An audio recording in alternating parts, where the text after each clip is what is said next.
Welcome to the Real Estate Marathon Podcast, your guide in the race to financial freedom through real estate investing and sound financial practices. This podcast is for anyone interested in learning more about real estate investing, personal finances, and a new take on traditional retirement. Now, here are your hosts, Larry Fierro and Mike Moe.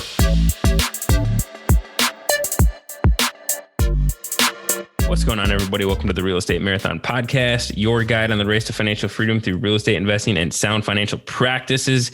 Here for the first time in a while, Mr. Fierro, for a solo episode. No interviews, no guests, just me and you chatting real estate. Dude, did you say no guests? No guests. Uh-oh, that means I'm going to have to get more entertaining than I usually am. I think we're long past that. The ship has sailed on that one. We know you're as about entertaining as people have gotten to know you for the last 12 months or so. So we're not holding our breath, man.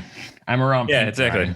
Yep. So no worries. Don't have to, bust out any flashy moves. We know that you're just boring old real estate, which, that's cool too. We like to talk about that. Oh yeah. Love boring real estate. If you guys want to talk about boring real estate and how to become millionaires, I'm your guy. There you go. By the way, it's it's December in Minnesota, so I just kicked on my heater in my office. I'm assuming you can't hear it in the background. If not, I cannot. Oh, perfect. Because I'm gonna say you're gonna have your editing cut out for you if you can. But yeah, dude, it's freezing here, so I got to keep my heater on. Yeah, no, I can't hear your heater on. And, I woke up this morning and there was a foot of snow. And that's right. You guys are getting hammered. We were getting hammered, man. And I got in the truck with the plow and I was cleaning out I started with my own driveway, which needed help, so I can get out and just proceeded on down the road to help as many people as I could get a hold of. So nice. And go figure. Here I am, 9 o'clock at night and 9:30 at night, and I just finished up. So, dude, that's a long day, man. Go figure. The first time I've ever had a snowblower in my life, and it's December in Minnesota. We got no snow on the ground, so I'm glad we got that. Oh, well, I thought it was funny because this is the first snow we've had in New York, which is weird. And the quickest way to guarantee no snow is to add in a snowplow aspect to a business. Yeah, there you go. Exactly. Right. So, all right, man, enough about the weather. We it's winter. We got snow. Yeah. Who cares? Let's talk about some real estate, man. I'm pumped. We're here for a beginners back to basics 101 on real estate. And man, I'm pumped to getting back to some of the basics and start chatting some fundamentals, man. Yeah, some fundamentals, bro. It's going to be awesome. So you want me to jump into this warm up or?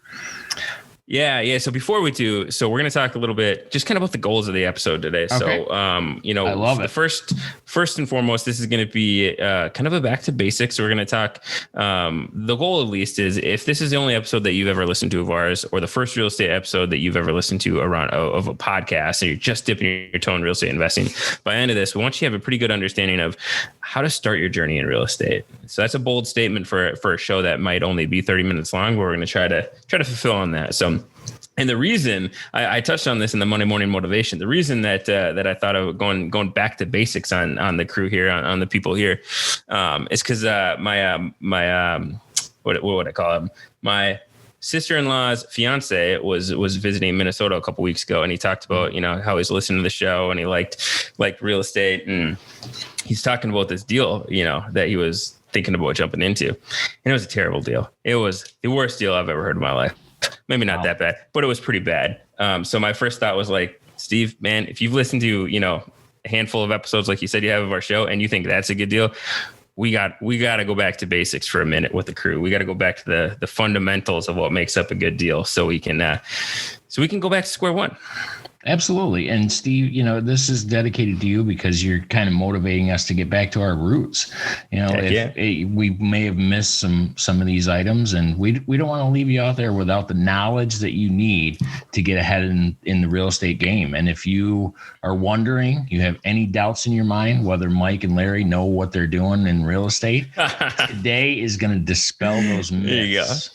There you go. I don't know who's spreading that rumor about us, man, but no, and great dude. Steve's great dude. Everybody learns, everybody starts. And Yeah, we're gonna go back to basics on it, and we're gonna start by defining. We got the warm up, right? We do the warm up every episode, and we usually take a term from the episode that is, some of the real estate jargon that is meant to make people feel dumb when they're getting into it, because they like to use acronyms and like cool technical financial terms, and we like to define it and demystify it for the crew. So, what's our warm up today, man? The warm up today, Mike, is what is a good investment? A good investment. That's the warm up. Whoa. Can you start? You want to take us off on this a little bit? Dude, we're going to define a good investment. And you know what? I mean, this is going to be like the most tweetable quote and the most like downloaded Instagram meme that you can get, because if you can define a great investment, you're going to go far in this industry. But let's be honest, this is a little tongue in cheek, because you can't define a great investment. A great investment is dependent on so many different things, and a lot of things that we're going to talk about today. A good investment is dependent on what your skill sets are, what your investment goals are, what you have in excess of right now, an abundance of, and what the alternatives are compared to what you could invest your money in. So each person will define a good investment for themselves, but it's important that you do define this before you start, so you know what a good investment looks like when you see it, and you can stop lying to yourself just because you're pumped and you're excited to get into real estate, that, what you're looking at is a good investment. You got to define that criteria, define that investment, that ideal investment ahead of time based on those things that we talked about and the things that we'll talk about later in this show. Well, I'm going to go out on a limb here and I'll define it a little bit, because in my opinion, I know I'm stepping up. A good investment is something that will improve your financial situation in whatever goal area you have, be it cash flow, be it, appreciation, tax shelter, however, whatever you do, a good investment is one that's going to increase your, if you will, wealth or financial position. There you go. I can get with that. Yeah. Yep. So, and now we just have to go in and give them some ideas about, what their goals and their personal situation should be. Yeah. So let's talk about it a little bit. So for this episode, we're going to cover 4 sections or four big areas that you should kind of touch on when you're starting to get into real estate, right? So the first one is kind of what we just talked about. What are your investment goals in your personal situation? Second chunk of that is benchmarking your investment. Like, what's the opportunity cost of where you could put your money, time, and energy, and all that good stuff. The third thing is ways your investment can profit, and then the fourth thing is it's more than just a deal. So talking about a little bit more than just the property that you're analyzing. So, and we're going to do this all hopefully in one episode. We're going to try to keep it short-winded because there's a ton of stuff to get in here. But first of all, Mr. Larry Fierro, that's the word one. Mr. Fierro, let's talk about the investment goals and personal situation. That's correct. So now there's a lot of different investment goals out there that you can be going for. I kind of touched on it a little bit in the definition, but are you looking for your maximum cash flow? Do you want the investment to bring you money in every month, the most amount of money that you can get per month? Do you want the investment to be hands off? Do you just want to set it and forget it, Mike? That's a big consideration, because not everybody is cut out to be a property manager. You want to decide that right up front. And if you don't want to be involved in the day-to-day, you can do hands-off investments, or you can be involved day-to-day, which is a good way to learn how to do property management. Yeah, for sure, man. So there's 1,000 different ways to invest in real estate, as we've, kind of dove into over the last 100 episodes or so, right? You can invest in notes, you can invest in traditional buy and hold, smaller properties, larger properties, land, so many different things that you can do. But to your point, what are your goals? Like, are you trying to get the max cash flow, the, cash on cash per month? Are you trying to be more involved in the business? So, something like flipping or wholesale or self-managing might, more be up your alley. Or are you really just trying to be hands off right now? You got some cash, but you don't have time or, knowledge to be hands on right now. Or are you just looking for somewhere to park your money and reduce your tax basis? Look, there's a ton of people who are high income earners, high W-2 earners that just want to buy real estate and reduce their tax basis, which is totally cool as well. Real estate is a fantastic vehicle to do that. Or are you one of those people, you just want to buy, a property a year, property or two a year, and just hold them forever and create that generational wealth through that aspect. So the reason that we're talking about this is because your goals will define your investment strategy. It will help you figure out which niche of real estate is going to be best for you. And on top of your goals, we also want to look at like your current situation and your skill set. So what is your current situation? Do you have no money, but you've got a ton of time on your hands, or you've got a ton of knowledge? Or do you have a ton of money and you've got no time? You're working an 80-hour-a-week job, but you've got money that you want to dump into real estate, or you're just super knowledgeable and super experienced on it. And then what's your skill sets, right? Are you analytical? Are you a people person? Like all of these questions and all of these kind of like different ingredients will go into making your real estate chocolate cake, if you will. Yeah. Or not chocolate. We'll just say cake, because the ingredients that you throw in there will define your real estate cake. Absolutely. I love cake, and I don't know anybody who doesn't, but I know a lot of you newbies out there are concerned because a majority of the newbies that I've ever talked to and have met have an excess of time. And, it's the knowledge they're trying to increase, and it's the money that they're trying to bring to deals. And don't undervalue time, because a lot of these big money people don't have a lot of time. I mean, if you can find a mentor who needs your time to go out and find these deals and bring them to them, that's an invaluable service that you can offer to some of these people.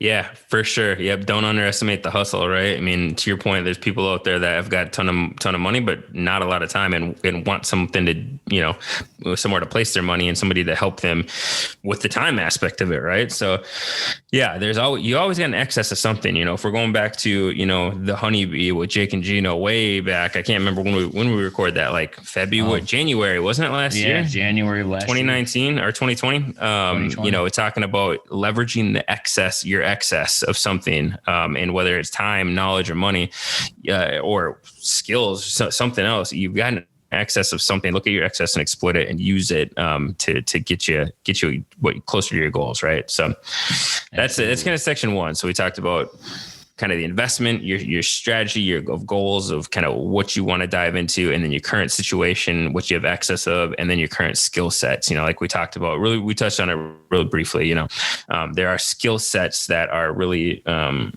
sought after in real estate, right? But there's lots of different parts of real estate that your skill sets can complement. So like I said, from the analytical side, from an underwriting perspective, or from a people person, going to raise capital, or just going to find deals, talking to owners, knocking on doors. If you befriend somebody in 30 seconds, maybe that's a really good part of real estate to jump in for you, based on your skill set. So absolutely. And like we said, just figure out what you have in excess of, and then gear your investment strategy towards, taking advantage of what you have the excess of. Yeah, for sure. Yeah. So I think section 2, we got benchmarking your investment. What does the opportunity cost mean, Mike? Yeah, man, I never really looked at this when I started, but the opportunity cost is, I guess clearly straight up define an opportunity cost is, what the alternative could be. If you're placing your money in investment A, the alternative cost is, what investment opportunity B could have gotten you if you had gone with that. And the reason we talk about that is because a lot of people want to get into real estate because they think it's a ton of money and they think it's a quick money maker. And we know that's not the case. We love real estate, but it's not a get rich scheme. It's a get rich slowly scheme. And, there's blueprints out there to pretty, I'm not going to say without are guaranteed, but there's blueprints out there that if you follow, you will have success in real estate, right? But you always want to level that up against what you could be doing, like with little or no effort. So I always use the benchmark as something like, like an index for S&P 500 or REIT, because that is like the most hands-off, the most passive investment that you can get.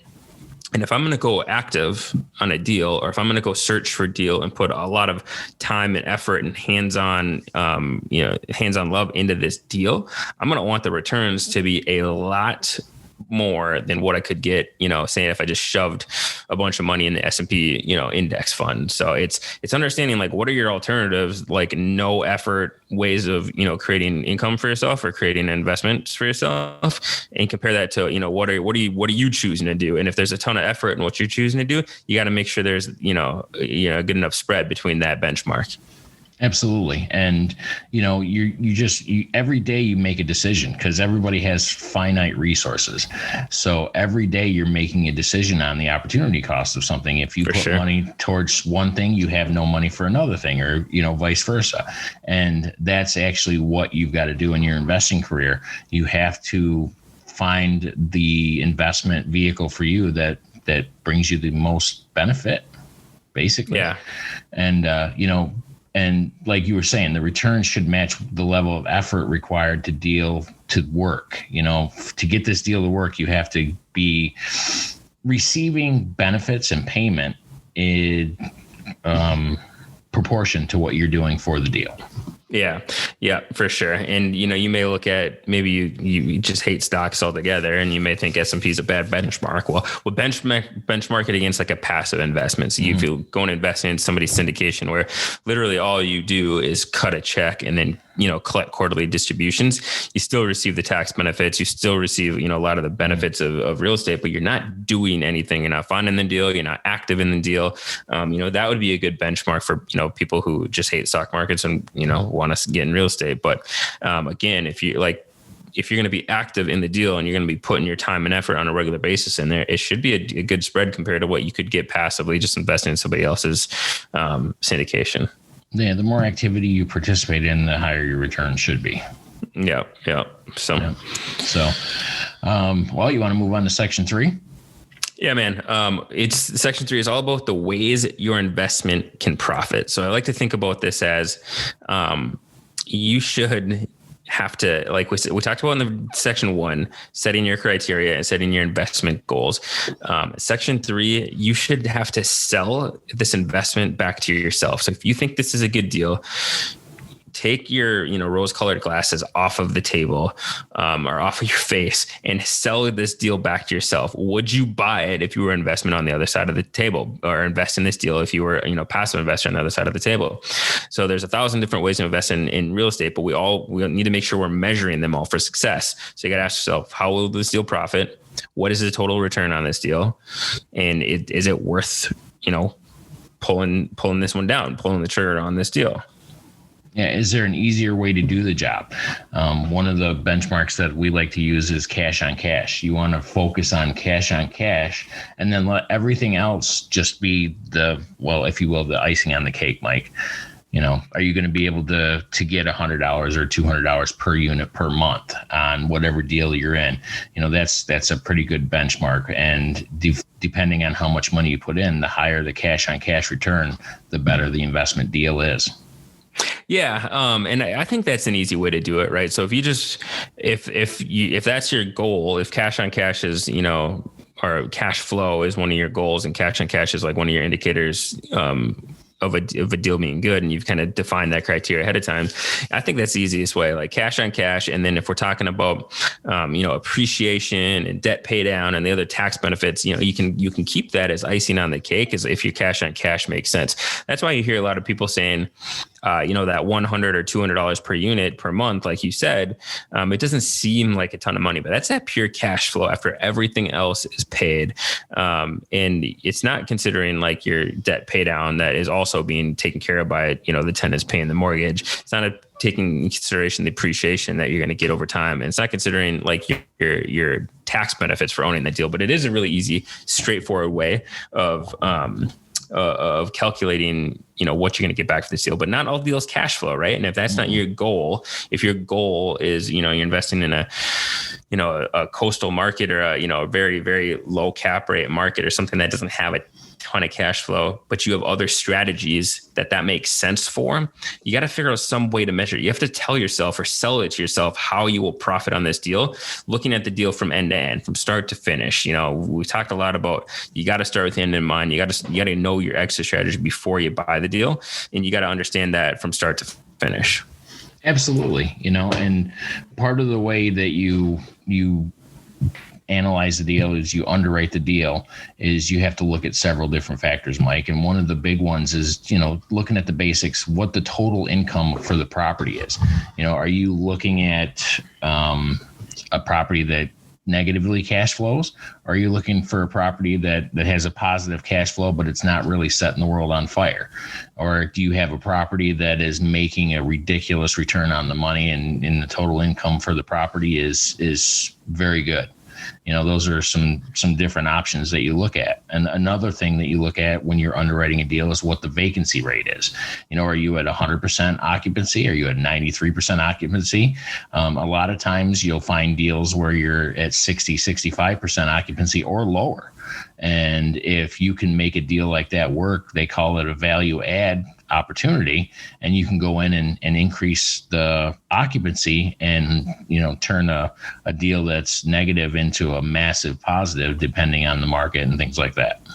Yeah, that's awesome. So let's break it down a little bit more, man. So you and I are, pretty, plain vanilla buy and hold investors who like cash flow, right? So we underwrite deals with that kind of that lens and that frame of mind, right? So this, basics of, analysis or underwriting is going to have that bias, right? So, but yeah, to your point, underwriting a deal, if you're looking for cash flow at the highest, the highest level of underwriting that deal is you got to your point, look for the total income. Now, I think we did a full episode on this 6 or 7 months ago around all the different ways that you can generate income from a property, because it's not just rental income, right?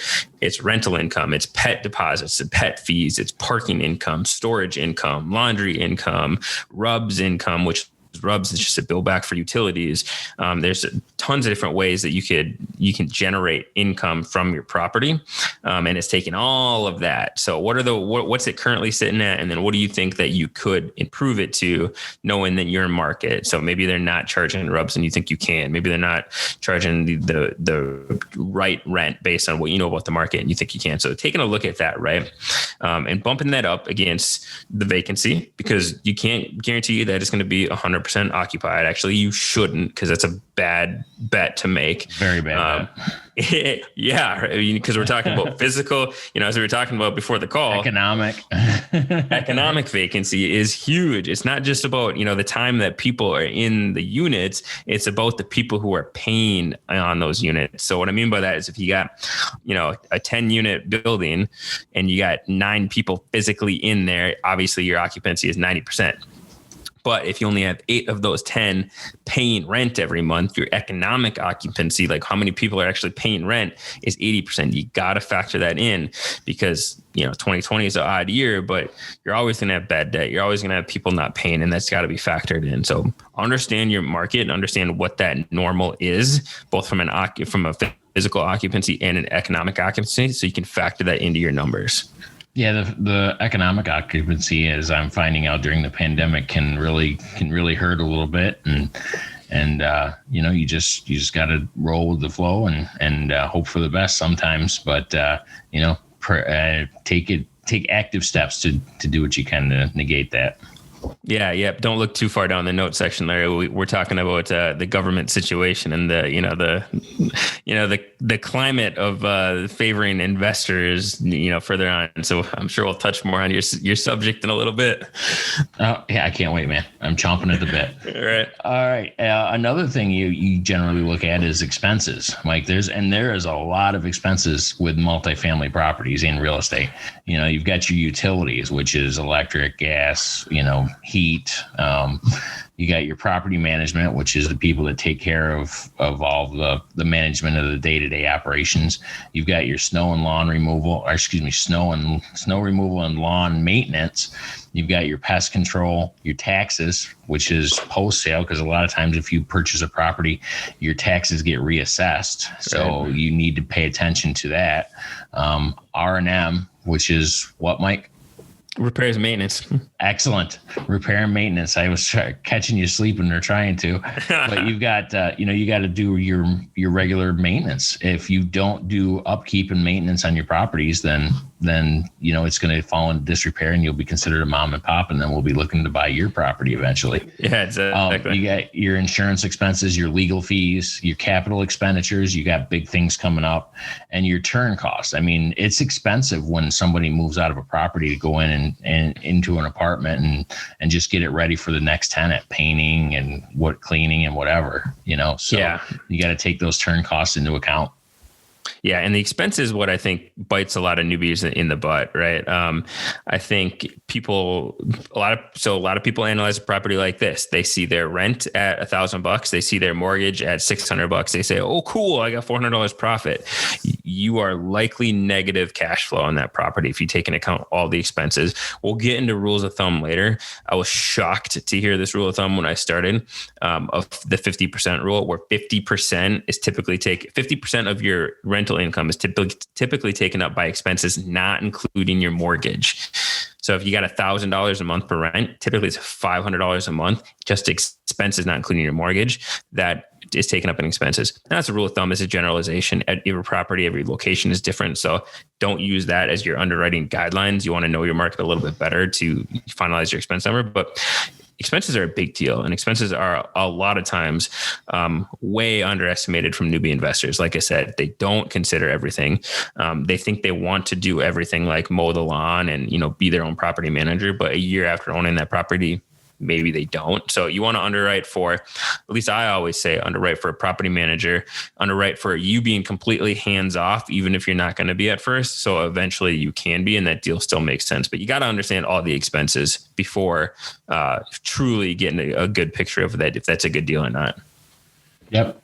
And like you said, like we touched on it several times this one, the cash on cash return is another thing that you can underwrite for, and holding a property forever should be, in my personal opinion, should be a goal that everyone has, because that's how you create the generational wealth when you factor in the compounding benefits of one apartment on top of another apartment, and you just keep stacking them.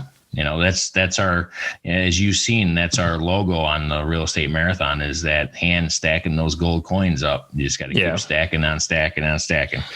Yeah, no, I'll probably disagree with you a little bit on that. I think, holding forever, depending on the property, makes sense. Like, for example, that, I think I talked about the duplex I bought a while back. That was in 1904. I'm glad I got out of that when I did, because there was so much CapEx that's needed on that. And if you're holding something that, is an early 70s or late 60s build, and, you've got galvanized plumbing and, flat roofs and, foundation, those buildings are getting old. So I'm not going to convince you to hold those ones forever, understanding what's going to be needed for it. But that comes with understanding your deal and making sure that you're underwriting for those accordingly. So if you got major repairs coming up, you got to include that in your numbers, and include all of those expenses in your numbers. So you truly can get a good picture of what that cash on cash is going to be.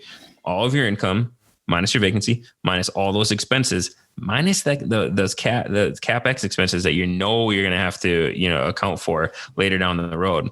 So those are typically below the line charges or line items, but you still want to account for them at a high level. That's also another reason why everybody should be listening to the Real Estate Marathon podcast, because we actually provide both sides of the coin, because you and I have different strengths, different opinions on a lot of stuff, and neither one of them are wrong. It's just one of those things that just depends on how you want to go about it. And we give everybody the options and both sides of the coin. So that's what we do. It goes down to your goals, right? Like we talked at the beginning of the episode, like your investment strategy, the deals you invest in should be driven by your goals and where you want to get to. Absolutely. Well, and then, we got the last section coming up here. It's not just the deal. It's more factors involved than just the actual deal. Yeah, for sure, man. So we just talked a lot about the deal specifically and the goal specifically that you're trying to account for within your investment, and, underwriting that deal specifically. But there's a lot more that goes into it. So, for example, if you have a deal that's got just killer cash on cash and underwrites, you got all your expenses in there, like we talked about, and it, pencils out perfectly, but it's in a war zone and it's in, a terrible, terrible neighborhood. you want to make sure that also aligned with your goals. You don't want to be one of those people where you're going to have to go to eviction court every month, or you're dealing with calls every day from your property. Maybe you're not managing it yourself. You got a property manager. That still is more time intensive and costly from an expense standpoint to own properties in those really, really terrible areas. And maybe that's part of your strategy. Maybe that's part of your skill set. Cool. But know that going in, that the area, the market, sub-market, all of this has to be accounted for and make sure it meets your goals. And also, if you're expecting appreciation to take place, like everybody, assumes that real estate appreciates. I think that's a generalization. Real estate is very much a market by sub-market perspective, and it doesn't always appreciate. If you're banking on appreciation, you got to make sure that you know your market and your sub-market, understand population and job growth and how that impacts your real estate for appreciation. If you are looking for just appreciation, there's a danger that if it does depreciate, that you're going to be caught in an upwards or upside down situation where you actually owe more on a mortgage than the property's worth. And that's happened to more than one person. Look at, was it 2008 with the real estate bubble that popped? So, you couldn't predict that, but you got to factor in, just make sure you're not just going for appreciation, in my opinion. Yeah, this is why you got to go back to step 3 and sell yourself the deal. If you're selling yourself the deal, and the way that you're selling it to yourself is saying, well, I'm going to buy it at $100,000, and then in 5 years it's going to be worth $140,000 because that's what it did, and you're going to be breaking even on cash flow for that entire time.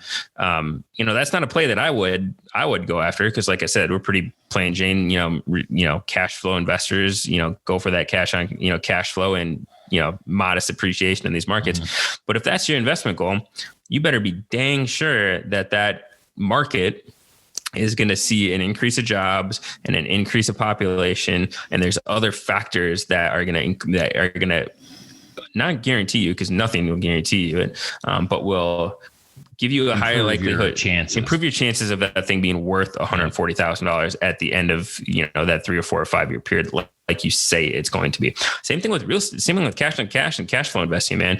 When I'm looking at the market that we're investing in, I'm saying that we can increase rents over the next 5 years by X amount, but I'm doing that based on the analysis of the market, based on the employers in the market, based on the job growth and the population growth in the market, and how the trends are going, and the indicators that will show that rent growth will be attainable, right? Because more people come in the market, more jobs come in the market. Obviously, the demand for housing goes up, and it gives you the ability to charge more. And obviously, if there's higher paying jobs and there's wage growth, then people can afford to pay more. So it's all kind of connected. Absolutely. And the market and submarket is one of the biggest factors to whether a deal is a good deal or a bad deal outside of the deal. Like you said, you've got current situation in California, which is not a good situation, is it, Mike? Yeah, no, man, this is going to go into knowing the current climate of the government in the or the legislation in the county, in the city, in the state, because it will influence it, and you don't have a direct influence on that. You just got to play by the rules that are given to you. So if you're investing in a state like California or a state like New York, or honestly a state like Minnesota, man, I was looking at I'm investing in Tucson at the moment, but I was also thinking about reinvesting in some smaller properties in my home state, but they passed a bunch of legislation that doesn't allow you to go doesn't allow you to deny based on credit check, doesn't allow you to go back more than 3 years on evictions, doesn't allow you to do a lot of things that just seem like basic common sense when protecting an investment. And you look at people that are like getting stuck in these really, really tough situations in these states where really aren't landlord friendly. Like they're just over, I don't want to get a political, situation, but they're very much over protecting tenants. New York is a huge example. New York, they basically, and that's where my portfolio is. And I have a situation with a few tenants that haven't paid since March, and the government says I can't evict them for non-payment until after January 31st. So I've gone almost a year without income on 3 apartments, and that's income I'll never get back. And, the government hasn't offered landlords any kind of help with the situation. Yeah. So, it's pretty much fallen to the landlords to take care of business.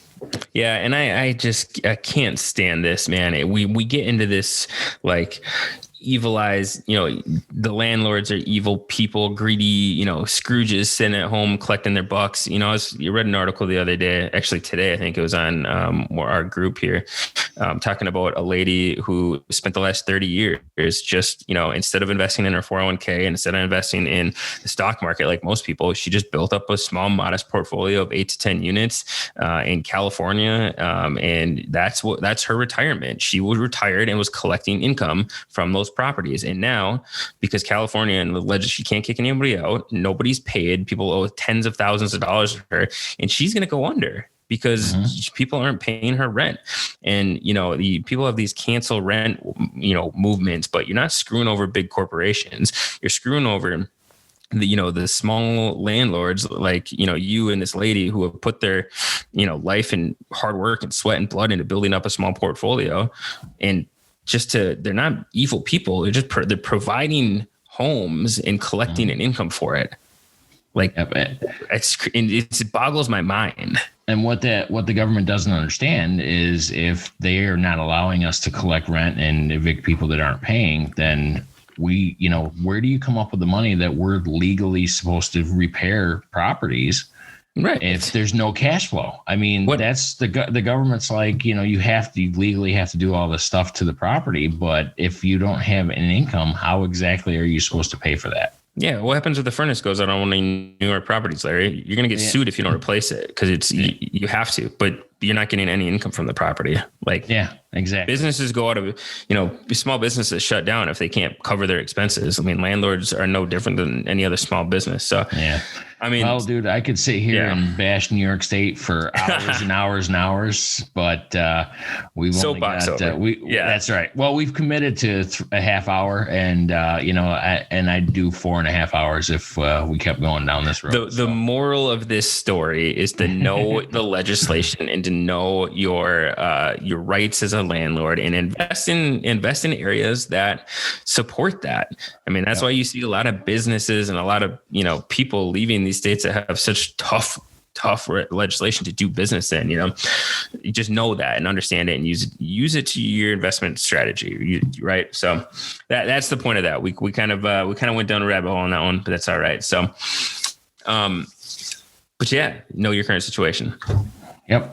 All right, man. Do we have anything more on that? It's more than just a deal. We talked about, kind of the macro side of, the population, the jobs, making sure that the submarket, the markets are good, the current government situation. Anything else on, it's more than just a deal on how it pencils out on paper? There's a lot of different factors that, like you said, we tried to cover a broad array of it, but you can get so specific in the market and submarket that you can get into actual neighborhoods and actual streets. For sure. Yeah. So just make sure you're paying attention to all the different factors, not just the deal. Yeah. Yep. Awesome. Yeah, so, cool. All right, man. Let's wrap it up and get these nice folks back to buying real estate. Yeah. So to put a bow on this episode, we covered 4 sections that if you are starting off, you've never invested in real estate, you've never listened to an investment podcast before, this is kind of where to start in our personal opinions, right? So you want to find an investment strategy that complements your skills, your excess that you have in your life right now and your current situation. So we talked about, your current situation being, if you got extra time, if you got extra money, if you got, certain skill sets that kind of, that make you a little bit more, keen in one part of real estate to kind of leverage those, right? The second one is ensure the typical returns in that niche of real estate outpaces your alternatives. What's that really easy benchmark that you can just throw money in? You don't have to do anything. You want to benchmark against that if you're going to be active and if you're going to be chasing deals yourself. Third thing is sell yourself the deal and understand how you'll get paid. How does that thing pencil out? How do you collect money at the end of the day if you're putting money into this? Is it appreciation? Is it cash flow? Does it make sense on paper? Does it pencil out from an investment standpoint? Sell it to yourself as if you were an investor on the other side of the table.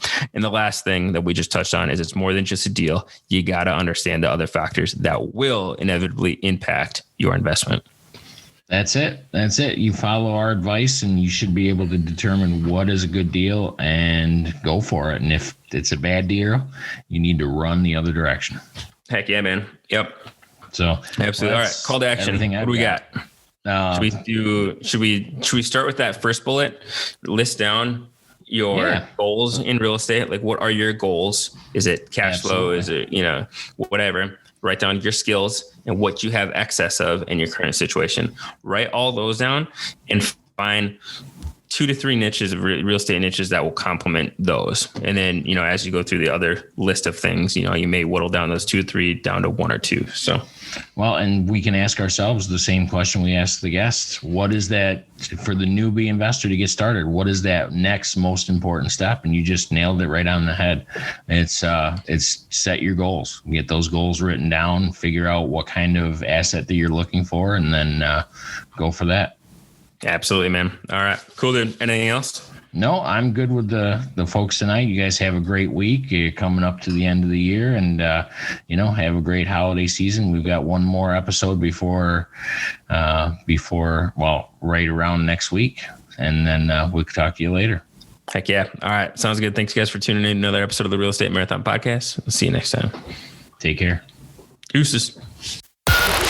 Thanks for listening to the Real Estate Marathon Podcast. If you found value in any of the content from this show, consider supporting us in the following ways. Subscribe to the Real Estate Marathon Podcast. Leave a rating and review. Continue the conversation with like-minded individuals on social media by heading over to the Real Estate Marathon Podcast Facebook group or follow us on Instagram and Twitter at Real Estate Marathon Podcast.